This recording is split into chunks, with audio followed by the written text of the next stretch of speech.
All right, sports fans, how's everybody out there doing? William Martin coming at you one more time here on YouTube with another edition of the 300 Pounds of Sports Knowledge Podcast.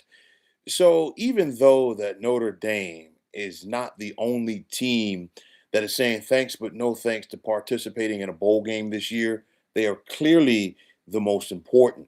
But what we are seeing overall is the unraveling in college football as this is truly the slow death of bowl games. Now, I talked about this a while back, okay, when the college football playoff was expanded from 4 teams to 12 teams. And I said that there was going to be more of an emphasis by these schools on getting to the playoff and not the bowl games. And we are seeing it play out that way before our very eyes. Now, non-playoff bowl games are quickly becoming the equivalent to the NIT in college basketball. As if you do not make the NCAA tournament anymore, teams can care less about the NIT, just like schools are going to care less and less about bowl games. Now, in college football, it is quickly becoming college football playoff or bust.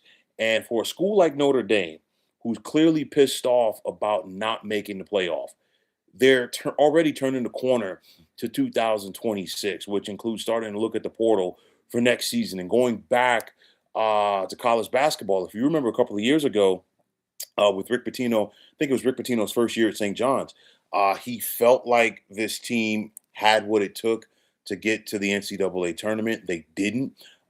They would have been a high seed in the NIT. Rick Pitino said, you know what, thanks, but no thanks. And he decided to take that time to get a head start on the following season due to the transfer portal. And I think you're going to see more of that in college football. But, Notre Dame aside, and like I said, the Fighting Irish, they're taking a lot of flack for it, whether you agree with it or not at the moment. But the bowl system is losing its strength, okay? Because this is a month right now.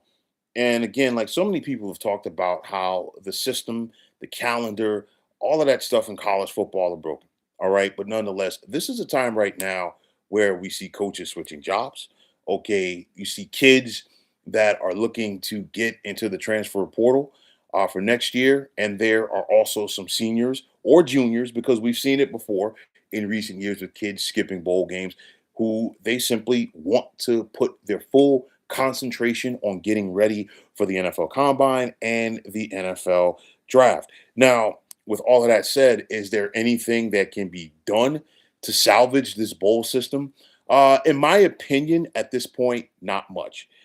Because you look at it, it's only a matter of time before the sponsors for these bowl games are going to start to pull out, because they're going to start to pull out money from the bowl games, and they're going to start to put the money more and more in the college football playoff. Why? Because nobody is really going to invest their finances. Nobody's really going to invest their resources.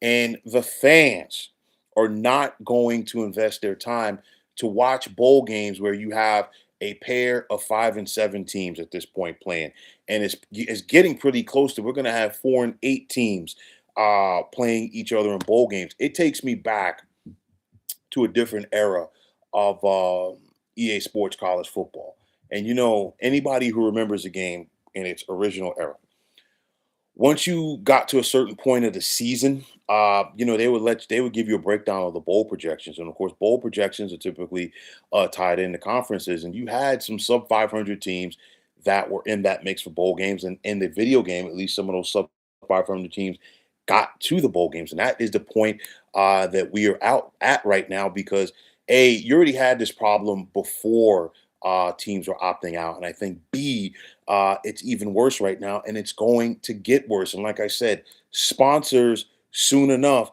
are going to start to pull out of these games. You look at it, the college football playoff, okay, is cornering the market in regards to postseason college football, as the only, in my opinion, the only real marquee college football bowl games that are not currently a part of the CFP. You could make a case for probably the Gator Bowl and the Citrus Bowl and maybe one other bowl. Okay. And who knows what could happen if and when the playoff expands? Do they add more bowl games to that mix? Listen, for me, I remember when the Holiday Bowl and the Alamo Bowl, for an example, were big games. You know, you think about the Holiday Bowl as an example. For so many years, it usually was a second or third team in the Pac-10 taking on a team from the Big 12. Usually got a good game. The Alamo Bowl was typically a matchup between a Big 12 and a Big 10 team. Going back to the Citrus Bowl for a minute, the Citrus Bowl was a situation where, you know what, typically the second best team in maybe the SEC East, a team who wasn't good enough to get to the SEC championship game, was in that bowl game. Okay, these things are going by the wayside right now. Okay, and even for the teams that are going to those games, unfortunately, nobody's really paying attention to them. Okay, it's one of those where, like it or not, but the college football playoff. This is truly where the big money is at right now, and it's boom or bust. As these schools that receive, you look at the money that they receive for getting to the playoff in comparison to what they're getting for the bowl games, and what they're getting from the bowl games is chump change in comparison to what they're getting from the playoff. I'll tell you like this: a coach who just got fired, Brian Kelly at LSU, ask him if getting to a bowl game is okay, because you think about it. Brian Kelly, every single year, LSU won like 9 or 10 games on his watch, but they could not get over that hump. They couldn't win the SEC. They could not get to the college football playoff. And because of that, that is why Brian Kelly is no longer coaching LSU. And of course, Lane Kiffin is. Now, gone are the days where teams used to use the bowl game as a springboard to next season. I remember, I think it was the 1998 Sugar Bowl, Florida State and Ohio State, a pair of top 10 teams. And you basically knew whoever won that game was going to be the number one team heading into next season. And Florida State went on and won that game. And of course, the Seminoles did enter that season top ranked. Okay. And again, it wasn't just a Sugar Bowl, but like it was a lot of games where there was a time where you would see so many marquee teams coming into these games. And it was all about bragging rights for your conference, for yourself, and of course, heading into the following season. But really, nobody, and I mean nobody, should be surprised by this, as tradition in collegiate athletics had bit the dust a long time ago. And I got news for you. It's not coming back anytime soon, because once the toothpaste is out of the tube, you can't put it back. And that's where we're at right now, because it's all about chasing the money. Now, this is not the first time that we have seen Notre Dame skip a bowl game. I remember one year they missed out on the Bowl Alliance in those days, and the Independence Bowl wanted them. And Notre Dame, I think they were a top 15 team that year. They said thanks, but no thanks, and they took their ball and went home. And I think this is what we're seeing from Notre Dame right now. This is what we are going to continue to see from a lot of programs, whether they qualify or whether they're in the mix for the college football playoff or not, because some teams make coaching changes, and at the end of the day, teams might want to just start their focus on 2026. For an example, we've seen it with Iowa State, we've seen it with Baylor, we've seen it with Kansas State as well, and we can go right down the list. But I've said this before, and I will say it again. There already needs to be a reduction in the amount of bowl games that we have, because it's already like so many 6-6 teams that are facing each other. And like I said, pretty soon it's going to be 5-7. I'm old enough to remember that there was a time that if you went 8-3, okay, yeah, in those days they played 11 games, but if you went 8-3, it necessarily wasn't a guarantee that you got to a bowl game. But I think we have watered it down so much, because there was a time when the bowl games were really for the elite of the elite teams. And of course, if that's the case, that's what the college football playoff is, and is going to continue.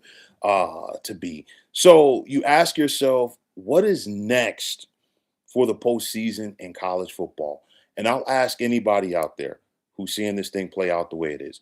Do you miss the BCS yet? Because there were plenty of people that complained about the BCS and they clamored for a playoff. And guess what? You've gotten your playoff. First, your 14 playoff, and then your 12-team playoff. And guess what?